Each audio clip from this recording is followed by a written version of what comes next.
భారతదేశంలో ఉన్న ఏ దేశభక్తుని కూడా కాంగ్రెస్ గౌరవించలేదు. అన్నిటికీ కూడా జవహర్లాల్ నెహ్రూ పేరు, ఇందిరాగాంధీ పేరు, రాజీవ్ గాంధీ పేరు, ఎక్కడో ఒక చోట మహాత్మా గాంధీ పేరు, సుభాష్ చంద్రబోస్ పేరిట,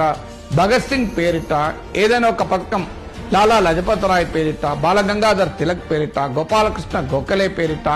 సో ఏనాడైనా ఏ ఒక్క పథకం మన కాంగ్రెస్ పార్టీ పెట్టిందా? ఆఖరికి హైదరాబాద్ ఇంటర్నేషనల్ ఎయిర్పోర్ట్ పెట్టాలన్నా Rajiv Gandhi international airport, so ఒక ఇరిగేషన్ ప్రాజెక్టుకు ఇందిరా సాగర్ పోలవరానికి,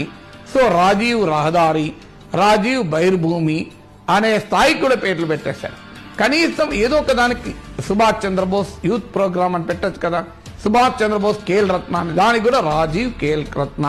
జవహర్ రోజ్గార్ యోజన